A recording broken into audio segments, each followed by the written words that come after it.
and welcome to Unstress Health. My name is Dr. Ron Ehrlich.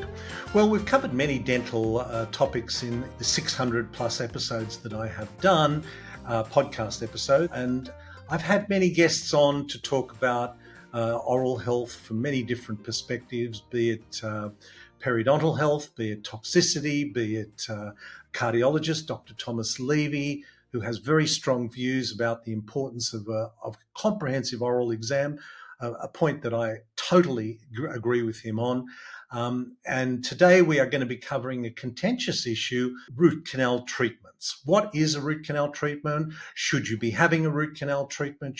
What are the consequences of having one or not having one? I've often said in my 40 plus years of practice that I wish I was more dogmatic, because it would be much easier to say to a patient, all root canals are bad, all root canals must come out.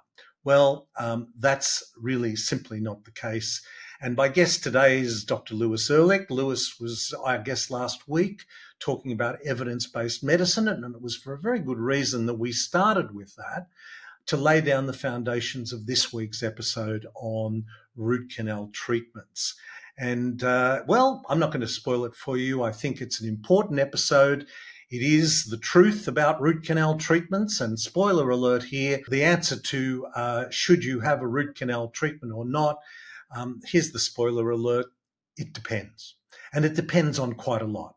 And that's what this episode is about. I hope you enjoy this conversation I had with Dr. Louis Ehrlich. Welcome back to the show again, Louis. Good to be back, Ron. Lou, last episode we talked about evidence-based medicine, and that is hopefully the foundation, or at least evidence-informed medicine is the basis on which a lot of clinical work and decisions are made. Today I wanted to touch on a topic that people will have heard a lot about. The most of what they will have heard, if they've been following the story at all, is very negative, and that is the root canal issue, to do or not to do a root canal treatment. Headlines that people will often read is 97% of cancer patients have this treatment, all root canals are bad, blah, blah, blah, blah, blah. So I wanted to really explore this treatment a little bit. And for those listeners that may not be familiar with what we're actually talking about, what is a root canal treatment? Okay, so essentially within a tooth, there is a nerve, and that has a blood supply which keeps it alive, has its own immune system. And when it gets damaged, either through tooth decay, which is where bacteria eat away at the tooth, softening the tooth structure and creating what people would know as a hole, or they grind their teeth a lot or hit their tooth on the side of a pool or what have you, there's a traumatic reason that the nerve, the blood supply within the tooth can die off. You can get an infection of that tooth where you get if you take an x-ray, you'll see a little round black dot at the tip of the root, and that's where the bone, which is usually really, really solid and strong, becomes soft and mushy on the back of bacteria eating away at the bone. So they get into the canal system, the root canal system, and make their way out at the tip of the root and start eating away at the bone, which is obviously an immune stressor, so not good for your system. You want your immune system to go and fight other things, other more important things in the body. And so if it's distracted by an infection in the jawbone as a result of trauma or tooth decay, then you need to do something about it to support your immune system. Now, people would often say that sounds incredibly painful. Mm-hmm. It doesn't necessarily need to be that, which makes it even more insidious in a way. Pain isn't always associated with these things, is there? Yeah, exactly. So, we can find a infection within a tooth, and a patient will often go, I'm not in any pain whatsoever. And this is often the case, right? So using pain as a barometer of whether something is wrong or right, or if you're in health or not in health, is not great, because they'll often be in a chronic state. So they can be either chronic or acute. Acute is when you're in agony, you've got a full-blown toothache, you can't sleep, it's sensitive to hot, cold, a chronic state, it can just be sitting there and you've got no idea that that's there at all. But nonetheless, it's still an immune stress. Now, you mentioned this shadow at the tip of a root, which is picked up with x-rays. Mm. And I know that we have sat in an office many times over the last 10, 15 more years and looked at 3D x-rays. What difference has 3D x-rays made to the ability to diagnose these kind of conditions? Yeah, it's been massive. If we think about diagnostic interventions, whenever you do a diagnostic test, for example, a three-dimensional x-ray, you want to make sure that that diagnostic test gives you the ability to make that patient better. So there's a range of diagnostic tests in medicine and dentistry which are all the rage. They can come with a lot of excitement, but they actually don't mean that you can do anything about it, right? So you the good thing about the three-dimensional scan is that if I send a patient off and it comes back that there's an infection that we didn't know about, I know that through either doing a root canal or extracting the tooth, I can make that patient's health far better. So whenever we think about diagnostic testing, we always want to make sure that our intervention that follows up that doesn't over medicalize them for no reason, that we can actually improve their outcomes, their health outcomes long term, which is one of the best things about three-dimensional scans. And the accuracy is just far better than the traditional two-dimensional scans. So we're far more likely to get accurate results, but also often infections can actually hide behind roots that we can't see on a two-dimensional image. And so we're able to identify far, far, far more infections, but equally analysing existing root canals. So a lot of people get concerned about, whether root canals are affecting their health. And I know we'll get onto that in this conversation, but if I was to have a root canal, I would be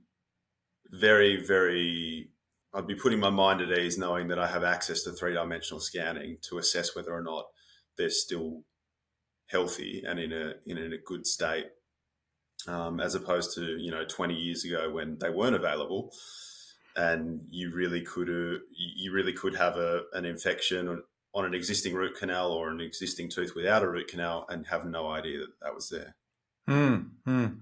Yeah, I mean, the ability to not only pick up the area of infection, which, as you said, is typically a shadow in a bone where there was healthy bone, there's now pus or granulation tissue, but also to really get a good three-dimensional image of the anatomy of the tooth you're actually dealing with or having to treat, really makes a difference, doesn't it? Yeah, correct. And I think I know I mentioned in the last podcast we recorded the importance of nuance. A lot of people will come in saying they'll just be really, really, really dogmatic on the fact that they've heard root canals are bad.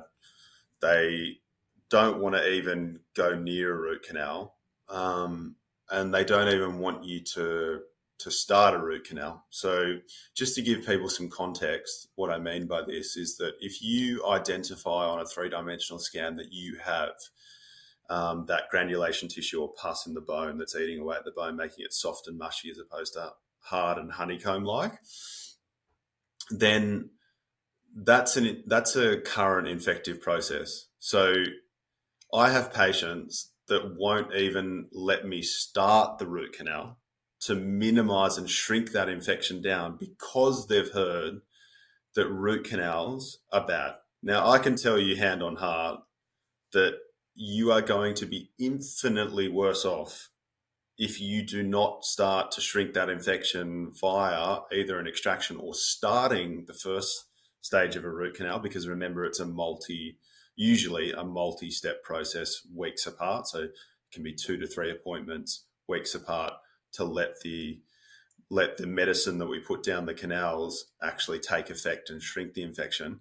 I have patients that are so dogmatic that they won't let me start a root canal because they've heard root canals are bad, and they'd rather have that chronic infection, that granulation tissue, that bacteria eating away at the bone, and that immune stress, rather than actually starting the root canal. So I think that people need to realize that even if you don't want to complete a root canal, if you decide that you go off and research, or it doesn't feel right and you're well within your rights to do that, to have it removed, you should at least start it, because it's going to be way better than the state that you're in when we find out that information.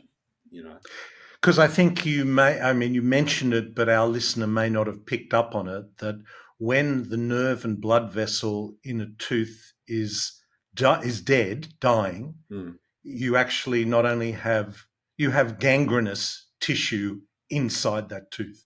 So you've got gangrene in that tooth. Correct. And by not at least opening the tooth up to get that gangrene out of the tooth, never mind whether you decide to proceed right to the end, and we're going to talk about what's involved there.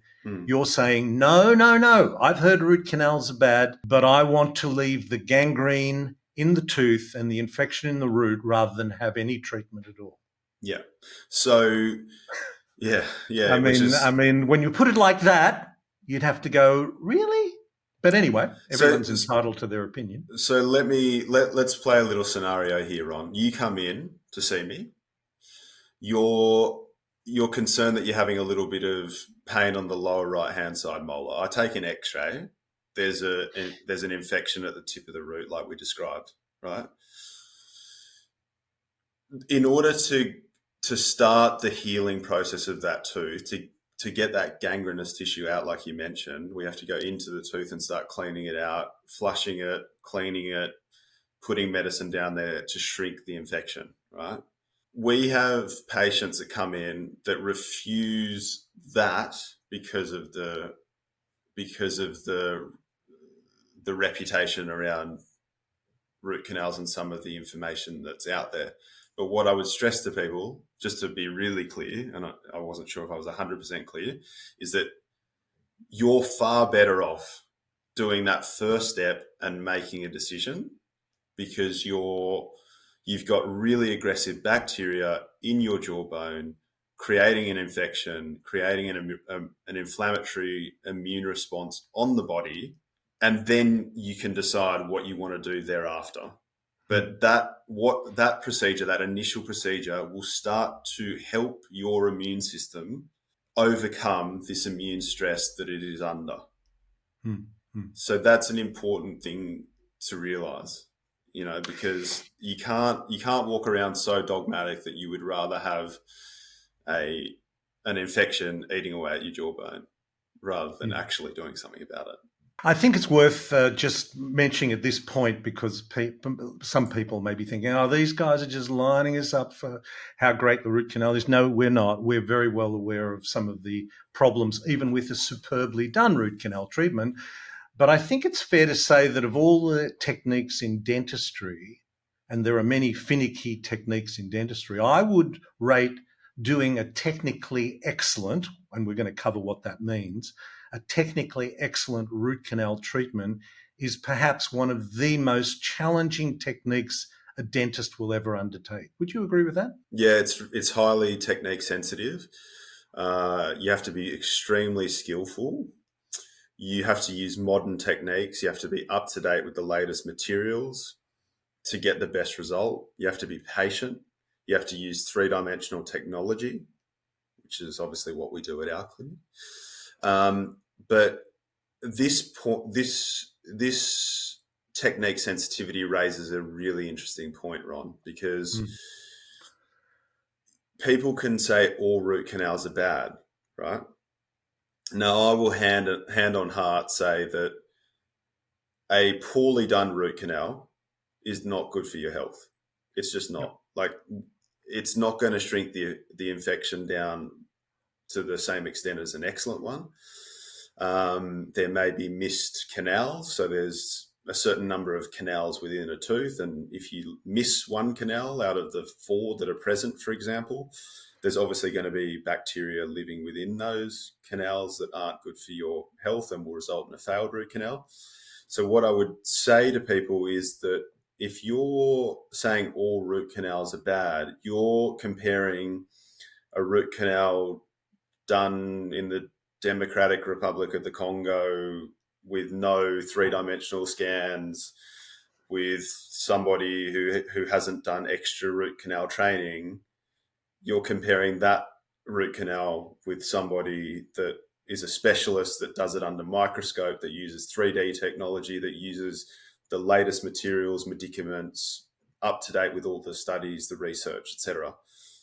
You can't compare those two things. You just can't. It's like comparing somebody that's the best heart surgeon in the world doing your stent, putting a stent in to make sure that the blood flow keeps going to keep you alive, with somebody that is a GP having a go at it. You know, you can't. They're apples and oranges. So I think that people, as a general rule, are just throwing the baby out with the bathwater and saying all root canals are the same. That is not true.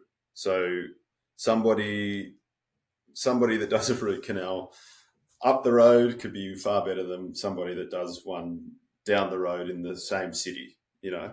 Yes, I was going to say, let's not be unfair to people in the Democratic Republic, because that could happen from one end of Sydney to the other, Yeah, or, 100%. or, or literally in the same building.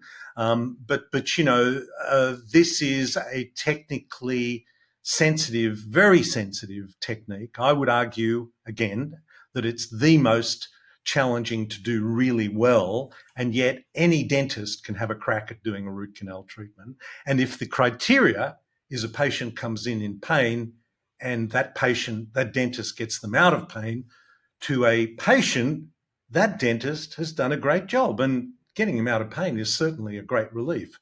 But have they completed the root canal treatment to its technically excellent level? And that is what we're going to talk about now. And let me put a caveat on this at the beginning. Both you and I are very aware of the complexity and structure of a tooth. Not Yes. only are there many different canals, but the dentinal tubules are a technical challenge which has been considered and is considered in this process. So let's just start from that point of view and talk about how do you do a root canal treatment really well? Mm. You do a really good so you do a really good root canal with good preparation, good planning. So that starts with, like I said, a three-dimensional scan. You need to assess the anatomy of the tooth. Is there curved roots? How many canals are there? Is there strange anatomy that doesn't allow you to get to the tip of the root? You know, there might be little branches right down the end of a root, which can make it really difficult to clean to its full extent. Then there's technical training. Have you gone off and done additional training in root canal therapy? You know, is it a short course, or is it a postgraduate, you know, degree where it's really rigorous and hard to get through, and you know, the latest and greatest evidence is being used on techniques, etc. So I know that Dr. Craig Wilson at our clinic has done postgraduate study in root canal therapy, and you know, the standards that he sets is very high. And it's the same with, you know, when it comes to, say, placing dental implants. You can go to a general dentist can go to a short course on the weekend, and after 2 days start placing implants. And then there's people that have gone off and done postgraduate studies and done it for 2, 3, 4, 5 years, and you know, understand the real nitty gritty nuance of what it takes to do a successful implant. So I think that skill level is important. But having said that, there's a few things to realize with what results in a great outcome for a patient. And unfortunately, as a practitioner, we can only really control one aspect of that. I can only control the extent to which I do it to a high standard. So I can worry about the technique, but I can't control the amount of infection the type of bacteria that are present when that patient turns up. I can't control how that patient's immune system will respond to the treatment, right? So when one of them fails, I've seen patients that go and have it done with a specialist. It's done impeccably on a 3-dimensional scan. It looks perfect, but it's failed. It hasn't worked. They're still in pain. There's still residual infection. They've needed to have the root canal, the tooth removed. That's because we can't control every aspect. We can't control the host response. And so this is why we say that the chances are normally on your side that it'll still be in your mouth in working function at 90, 95% after 10 years. But you can still fall within that small percentage that it doesn't work out for. So that's important to know. The host response is something that we cannot control. That's something that needs to be monitored throughout a patient's life, obviously, Yeah. and respected. I think that's important too. Just because it looks good and it's been good, the patient's immune response and medical history at the time changes things. But coming back to the technique itself, I know that using a microscope makes a big difference. Talk to us a little bit about the levels of microscopy that are employed in root canal treatment, why that's important. Yeah, so just to give people context, when you're trying to find the canals of the tooth, they're so small. They're teeny tiny. So if you looked at these canals through a naked eye, you could, with no magnification, you could really struggle to find them.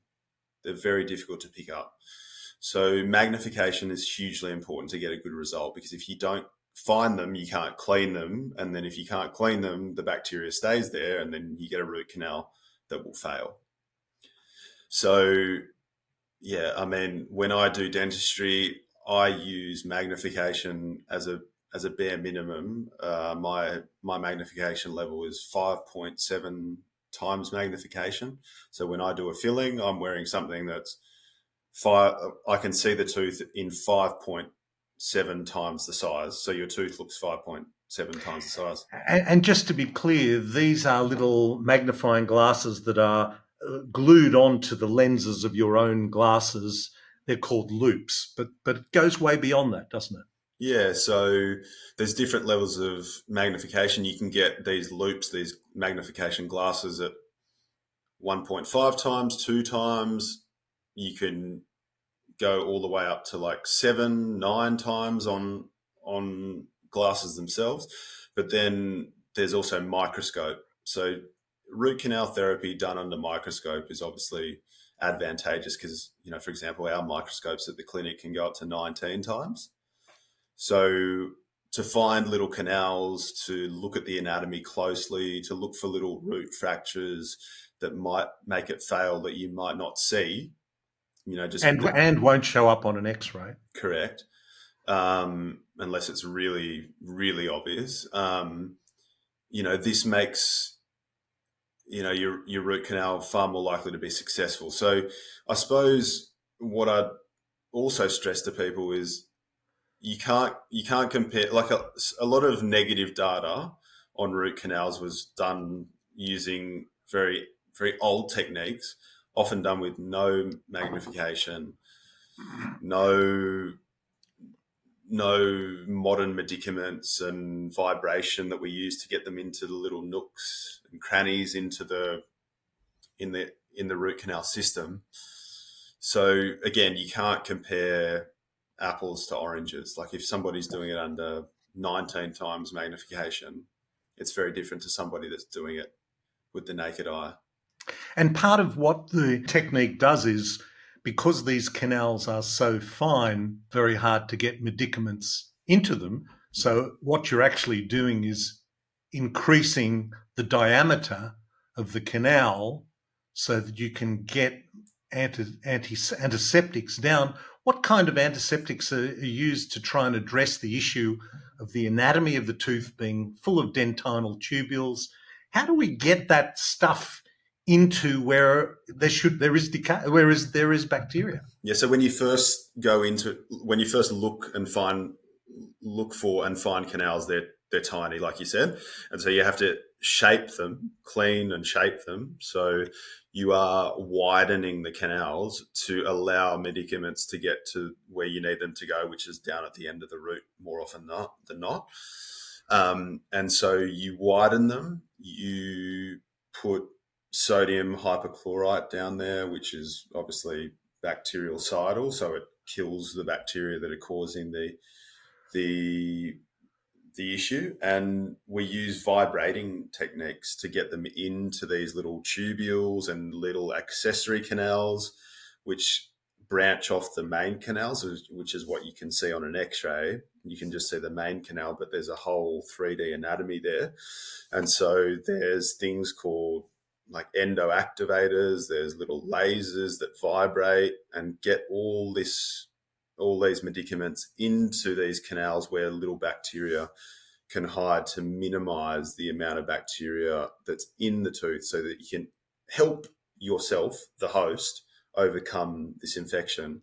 But there's this notion that, because it's not sterile, completely sterile, that is a problem, and it can be for some hosts that don't respond well. But I always stress to people that you can never really get anything 100% sterile. So at any particular point, your skin isn't sterile. It's got bacteria, viruses, fungi all over it. When we do a filling even, there's no way of knowing that we've got 100% of the bacteria that have caused that decay to happen, that hole to happen, that we've removed 100% of that. But we need to facilitate an environment whereby we've got the majority of it, that our host response can actually overcome the remaining bacteria to win the battle, right? So I think that that's important. This notion of 100% sterility can never be achieved. But when you have a knee surgery, it's never 100% sterile. When you have a filling done, it's never 100% sterile. When you have a hip replacement, it's never 100% sterile. But we don't implode because we have an advanced immune system that can deal with, the parts that are left behind. We're trying to assist the host to get an outcome. Yes, which comes back to what we were saying initially about leaving gangrenous tissue and infection in the tip of the root that the body can't get to is creating a situation that you're just leaving it there and allowing it to fester. But the whole anatomy you were mentioning, the medicaments, sodium hypochlorite, which I think is Milton's, isn't that Milton's solution? Is that? Yeah, I mean, so it is called. There's a brand name called that. Let's not get down in but the other one is doing it all in one go is not something that I know. There's this kind of you can do root canals all in one go. What are your thoughts about that? I know that there's a lot of endodontists that do that, but they spend a lot of time cleaning it. Like they might spend hours doing the one. Okay. So they're really getting the medicaments in there and cleaning it really well. I mean, the downside of doing that is, obviously, I'd like to preface this by saying that I'm not an endodontist, and obviously an endodontist would know more about this.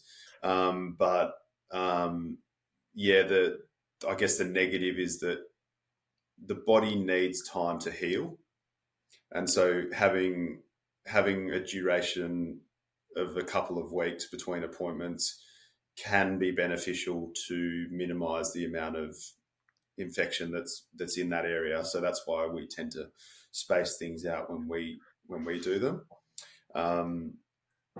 But yeah, you can do them. Some endodontists do them all in one go, but it depends on why the root canal has occurred. So if you've got a huge hole, decay's gotten into, spread to the nerve, and it's set up a really, really inflammatory response, they're in a lot of discomfort. That's very different to somebody that doesn't have any disease per se. They've just had a trauma, So if you've smacked your your front tooth really hard and it's an acute blow and there's not bacterial invasion that's caused that infection, it's the trauma itself that's caused the blood supply to die, that might be one that's more suitable to doing it in one go because there's not actually a bacterial reason for it, if that makes sense.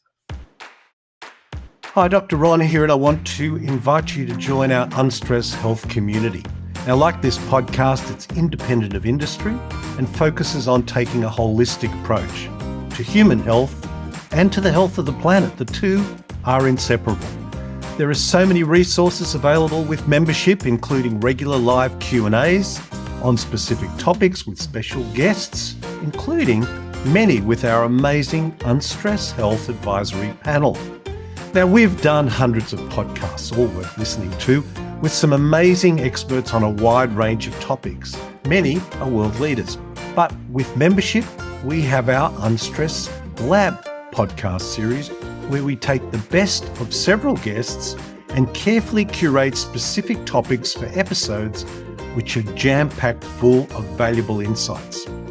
So join the Unstress Health community.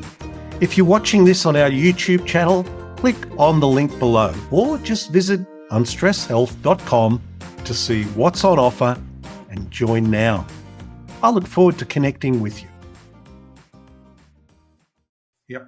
How do we, now I know we're going to say, and we're going to cover this too, that we constantly need to take a patient's immune function and medical history in place.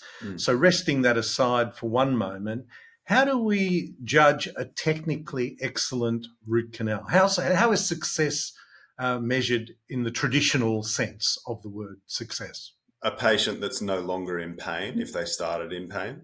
Okay. That's one. You want patients to have quality of life. Yep.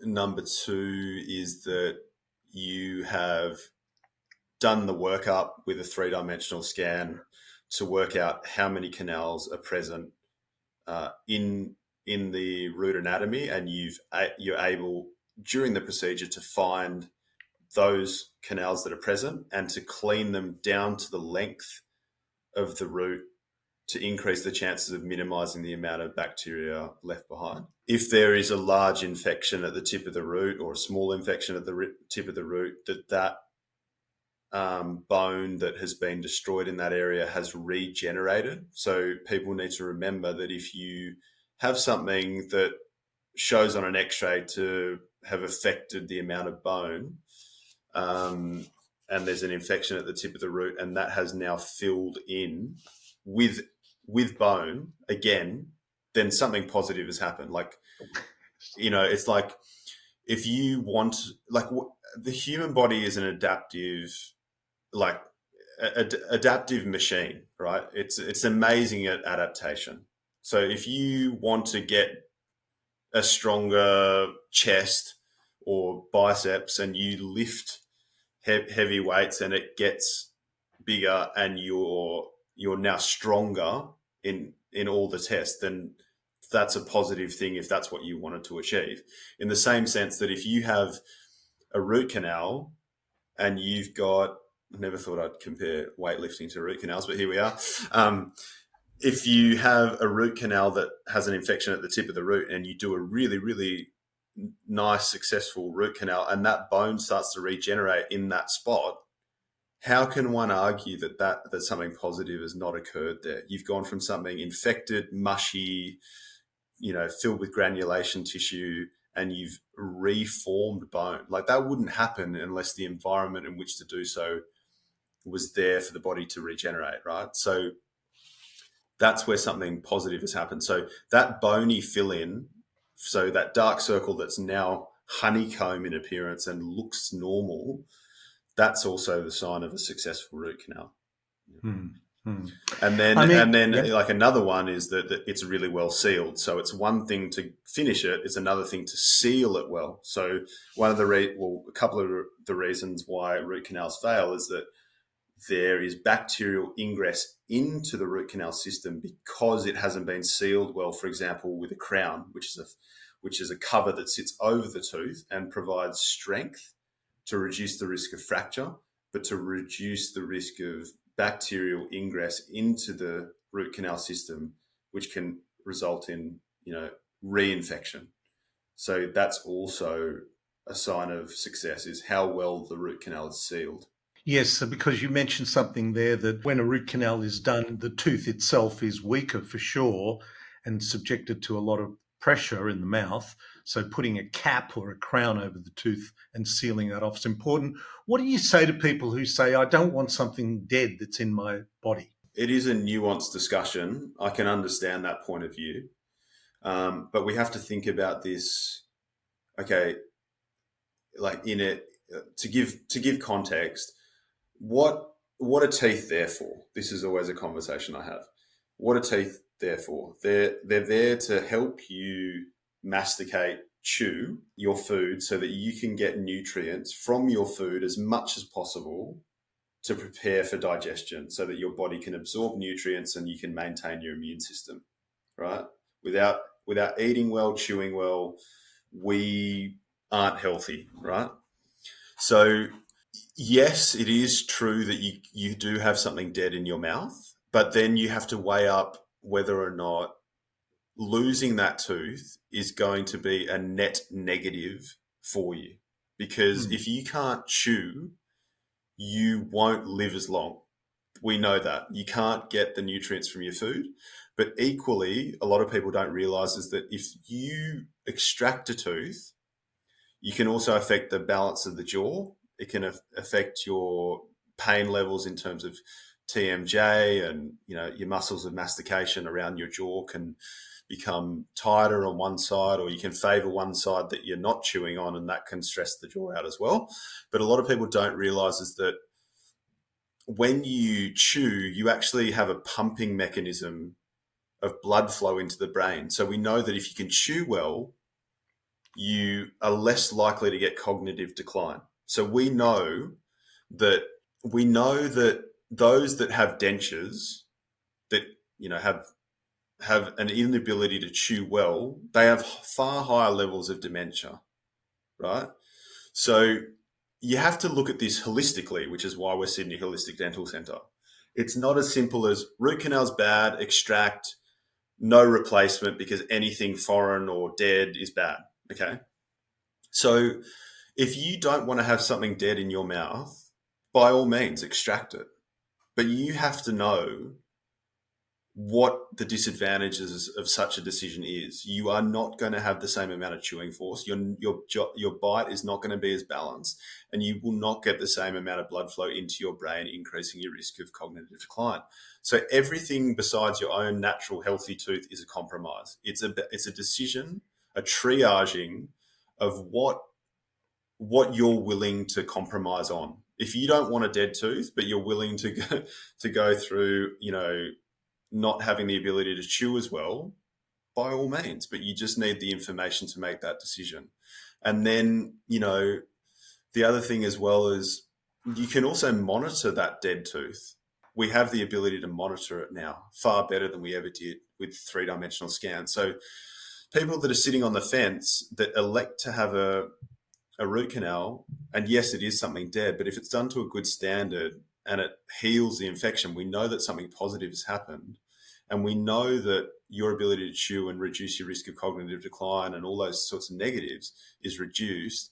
And you can just follow it up with CBCTs, 3-dimensional scans every couple of years to see if anything's changed. And if it has changed, you can extract it and you can, look at placing an implant or doing a bridge. Yeah, which is, I know that's something that we'd often discussed, and that was that it's so tempting to be dogmatic. It really is appealing. There's something appealing about, no, all root canals are bad. I don't do root canal. I remove root canals.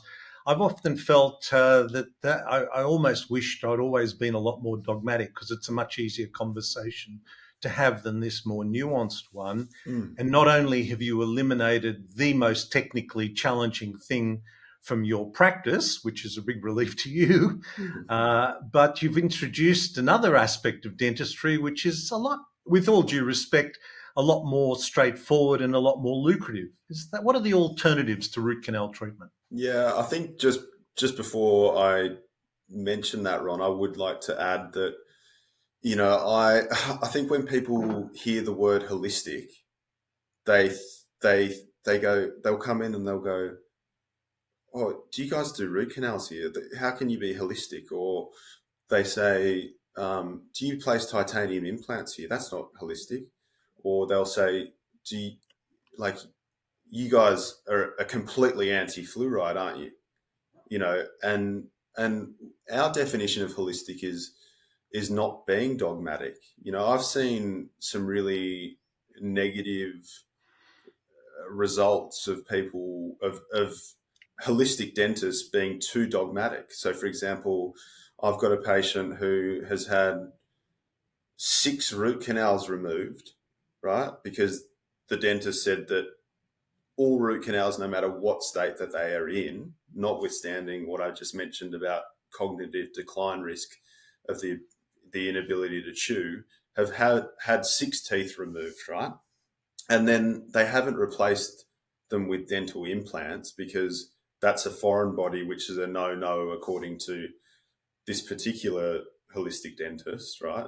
So I've seen 40, 50-year-olds in dentures that can't chew very well, and they haven't haven't been able to eat really nutrient dense hard foods for years. And then you think, well, have you really done that patient a service? I don't know that you have. Mm, mm, Each their own, and people can make whatever decisions they make. But I think you're going to be infinitely better by restoring what nature gave you and having the ability to chew than saying all root canals need to be removed. You can't do implants. You can't do anything. You know, I don't know that mm. that's necessarily best practice and best for quality of life. So, what our definition of holistic dentistry is who am I? Who have I got in the chair? What's their circumstances, medical history wise? Goals, where they want to go, etc. And what solutions can I provide them that are tailored to their particular circumstances rather than going, I don't have to think, I don't have to be nuanced. I'll just take out all root canals. Um, you know, it's not based on individual circumstances. So we pride ourselves on, you know, making sure that we tailor things. Like, for example, a lot of people go, do you ever recommend a fluoride toothpaste? Because you're holistic, clearly you don't.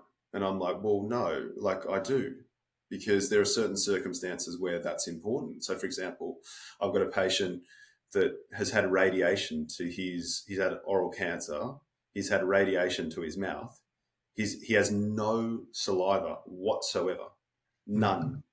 And every time I see him, because he doesn't have the saliva to neutralize the acid that he gets from chewing and drinking and living his life, mouth breathing, whatever he might be doing, then he comes in every single time and has tooth decay. Now, if I say to him, I'm anti topical fluoride, am I doing him a service? I've got him on the highest level of fluoride toothpaste, and we've been managing to arrest that process from getting worse for a period of time. But then I've got another patient that is 45 years old, has used a natural toothpaste his whole life. His diet's impeccable. He's healthy. And then he said, should I use a fluoride toothpaste? And I said, absolutely not. You've been using a natural toothpaste for the last 20 years. You've never had a hole. Your teeth are perfect. So you need to tailor your treatment to the person in front of you rather than being dogmatic and taking the nuance out of decision making. So just to add to your point there, Ron, I thought I'd give a couple of No, examples. no, good. And I mean, this is what patient-centered means. I mean, it's about the patient who's sitting in the chair being the center of what's being done to them, not just because you like or don't like something. It's what's appropriate for them. No, the alternatives then are extract the tooth and do nothing, Yeah, which you've identified problems. Extract the tooth and do an implant, yeah, and by putting an implant in, by the way, an implant is dead too, so that's worth noting. an implant is dead. Very much more lucrative. I mean, it's actually easier. No, it is easier to extract a tooth, put an implant in and a crown on top of it, and it's more lucrative than trying to restore a tooth endodontically. I think that needs to be said. Let's call a spade a spade. Mm-hmm. And the third alternative is to do a denture, a removable appliance, Mm-hmm. which is very challenging because you have to remove that after every meal. And if you don't, periodontally, gum-wise, you are compromising your health. So there's so much to consider here in that. It's also worth mentioning, Lou, and I think we've had many patients like this who have had a technically perfect root canal done. I mean, the 3D X-ray looks magnificent. They have got a beautiful restoration on top, but they're sitting there telling us that the tooth feels uncomfortable. Mm-hmm. Yeah. Why? Why would that tooth be uncomfortable? They've been told by their endodontist it's perfect. They've been told by their dentist the crown is perfect. They can't be in pain. Lou, why are they in pain? Mm. A few reasons. Oh, one other alternative before we move on there, Ron, is obviously a bridge, but that's where you Yes, do a it. bridge. That's Yes. where you have to do a crown preparation on either side of the gap, and Yes, you have forgot to about that. remove a little bit of tooth structure either side, and then it sits over the top, and that's another option which doesn't involve implant surgery. The disadvantage of that is that you have to remove tooth structure on teeth that don't necessarily need tooth structure removing. So that's another pro and con, is that you obviously, the pro is that you avoid surgery. The con is that you have to remove some tooth structure. And if something goes wrong with either tooth on that side, it can be problematic for the bridge. And Lou, the other pro to that scenario is if the teeth on either side of the tooth that's been extracted need crowns on them anyway, Yeah, why not do a bridge? exactly. So Yeah. then you're actually ticking two boxes at the same time. But go on. Yes. Correct. Why is the patient who's had this technically superb dentistry done still in pain? Yeah, so there could be some microscopic crack within the tooth that hasn't been identified, which is extremely difficult to see on an X-ray or visually. So that could be one reason. There might just be a host response that hasn't gone well. Like I mentioned to you, you can do a technically perfect root canal, you can do all the right things, but the immune system of the host hasn't responded well, and there can still be pain. But also there might be an issue with the way that their teeth meet, aka their bite. It might be that the crown is too high. This is what we talk about it's called occlusion, the way the teeth meet. It may be that there is a high spot, a traumatic spot where they're biting into, and sometimes a small adjustment to make the bite more balanced, the way the teeth meet more balanced, and then the pain can go away.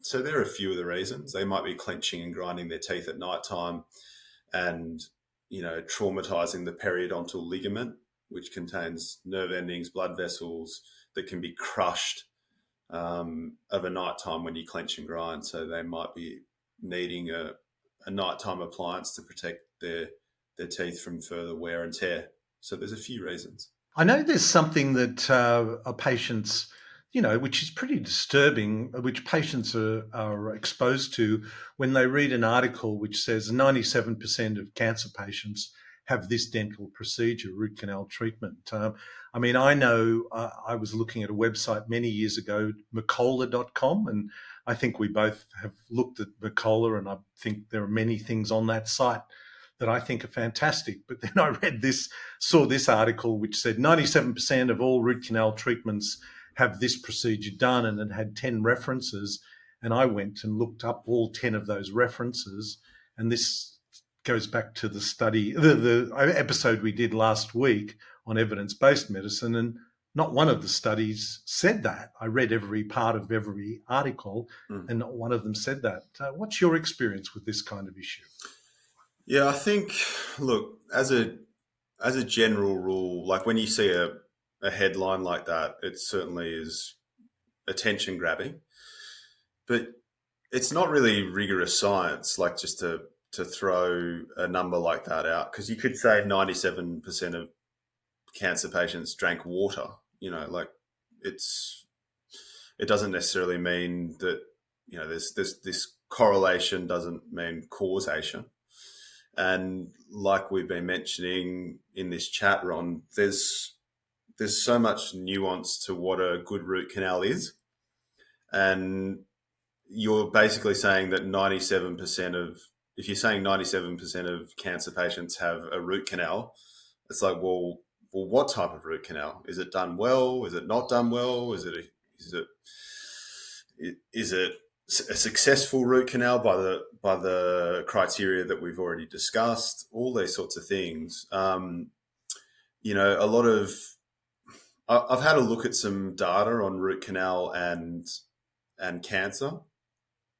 There's not a lot of studies on it at all, and one that keeps kind of being mentioned in on social media or on some of these websites is one that was done in a lab, and they looked at changes in cell characteristics, almost like stiffness of cells. So remember, it's done in a lab, not on humans, and they found that it just changes the stiffness of a particular cancer cell. So this specific bacteria that are commonly found in root canals, in infections in the jawbone, can cause the structural a stiffness change in cells that were treated in a lab, so not in somebody's mouth, obviously.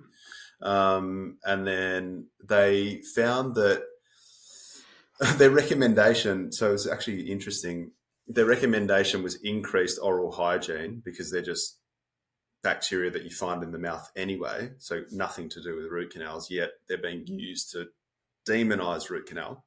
And if at the end of the paper it says, this speaks to the importance of root canal therapy, okay, so doing root canal therapy was a solution to this problem. Right. And that oral hygiene is important because the bacteria that were in these infections have the ability to change the structure of certain cancer cells in a petri dish, right? So then they're saying the solution is to do a good root canal to actually reduce the amount of these bacteria present, right? Because that's what it does. So and this was an article that's used to justify the link between cancer and root canal. So the paper actually is flawed because it's obviously, basically looking at a specific metric, which is, okay, does it change the characteristics of cells? Okay, so just because a cancer cell becomes stiffer, what does that mean clinically? It doesn't address that in the paper, right? So then the paper says this speaks to the importance of a good root canal therapy because a good root canal therapy will minimize the amount of those bacteria. Yep. And it also said it speaks to the importance of impeccable oral hygiene because those bacteria are present in the mouth anyway. Right. Yes, it's interesting because when you do, and I've done this for the course that I give called Mastering Oral Health, which is for health practitioners and patients. There's a plug for a course. But when I looked at the incidence of infection at the tip of a root, which is coming back to the diagnosis, I've found the incidence of periapical periodontitis, which is the name of that, periapical being at the tip of the root, an infection, is really high, even in root canal filled tooth. And this speaks to the importance of how well it is done, coming back to what we've been discussing anyway. Yeah, and I think that, if you've got, like for example, yesterday, I had a patient with stage 4 pancreatic cancer. She's got a break in her treatment. I sent her for a 3-dimensional scan, right? Yep. It showed she had 2 root canals, one on the top left molar. That had a chronic infection at the tip of the root, even after a well-done root canal. Okay. Yep. So that's a problem for her immune system. And yes. I recommended she not try to save that tooth. I recommended her to have that removed because of her clinical specific situation, not dogma. Yes. The fact that she has pancreatic cancer means that she needs all the help that she can get to minimize the immune stress on her body. So she had a break in her treatment. I removed the tooth yesterday. There was so much granulation tissue in the bone, right? Infection. So it was just mushy at the end. I cleaned all that out. I put some PRF in there to help with the healing. So PRF. platelet-rich fibrin. So I drew Right. blood from the patient. I spun it in a centrifuge. All her growth factors come to the surface of this tube, and then I pack it in to help with the healing and the regeneration of the bone. So again, a very holistic technique using your own body to help with the healing. One of the many advancements we've got at the clinic. But on the lower right-hand side, there was a root canal with no signs of any infection on the three-dimensional scan. The patient didn't want to have that tooth removed. And I was fine with that because there weren't any signs that there was a problem. Now, what's interesting is that in her last PET scan, so this is where they inject the glucose, and then they take a scan of the body to see where it kind of lights up on the scan. The treating oncologist had no idea that there was a tooth issue, but yet on the PET scan, the doctor identified the top left-hand side on the PET scan as potentially being a problem because it was showing up as a certain color. Wow. Whereas the lower right-hand side did not show a single bit on the PET scan. Yeah. Right? So yesterday I extracted the tooth. The patient will be infinitely better off with that, and it will support her journey to try and gain back her health from pancreatic cancer. And just to be clear, that patient was unaware of that infection, had no pain in that infection, in that tooth, had had it done technically well, but still had infection there. And you chose, because of her current medical history, to remove that tooth and do everything you did. Yes, and I one step before that, Ron, I identified the fact that she was diagnosed with this issue, and I knew she had root canals, and I said, I think that this warrants doing a three-dimensional scan. Yeah. And then the result of that is that we found the infection that has now been dealt with, and she'll be better off for it. Which, interestingly, amazingly, the oncologist had picked up in the PET scan that something was happening up on that top left-hand side. And this speaks to a much bigger story, and I think probably a good story, as we're coming towards the end of this episode, that if you have a complex medical history, if you've been diagnosed with heart disease, cancer, any one of 100 autoimmune conditions, diabetes, anything really, any medical condition, the importance of having a comprehensive oral exam, I can't overstate the importance of that. And that includes, if you've had complex dental work done, having a 3D X-ray done. Yeah, I just think, this is not a criticism of other practices because there's amazing dentists all over Australia. But I just think that spending time with patients that have anyone, but particularly those that have complex medical history, is important, because if you're doing a checkup, clean X-rays in 15 minutes, if somebody's got pancreatic cancer, you're not going to be able to be thorough enough and spend the time with patients to identify what further investigations need to be done in order to make sure that they're actually not having any additional immune stress from the oral cavity. And in her particular case, that's what we did, So it's important to take time with people. Yes. And that I think we would refer to that as a comprehensive oral exam, which typically, as a new patient, you would spend, how long would you spend just doing a comprehensive exam on a patient that you've just met? Yeah, new patient. 1 hour. 1 hour. Yeah. Yeah, no treatment, no cleans, no nothing. Just just diagnosis and conversation and, going over things in great detail. Lou, we've covered some territory here today. I mean, it's a very contentious issue. It's an issue that I know we in our practice have grappled with and considered all of the alternatives for many, many years. And I know you guys are doing that still to this day with a whole lot of new technology. Thank you so much for joining us and sharing your knowledge and wisdom with us. No worries, Ron. Pleasure. Thanks, Lou. Well, as I said, it depends. It depends on quite a lot. It depends on the technical ability of the practitioner doing it, because as I mentioned, it is without a doubt, I believe, well, in my opinion, one of the most technically challenging things to do in a technically challenging profession like dentistry. I mean, when we talk about specialties and we talk about skin specialists, ear, nose and throat specialists, dentists, heart specialists, lung specialists, blah, blah, blah, blah, blah. Well, in dentistry, we get even more specialized, and you don't get more specialized than focusing on the root canal of a tooth. That is a very, very minute and intricate work, and it requires careful approach. So it depends. It depends on the skill of the practitioner. It depends on the preparation before the treatment. It depends on whether you're using 3D x-rays to do your assessment, whether you're using microscopes to see the minutiae, which if you miss is going to result in a failure. It depends on whether you can get the medicaments down throughout the tooth. And yes, dentists are very aware of the challenges that tooth anatomy has, not just in branches of canals, but in the structure of a tooth.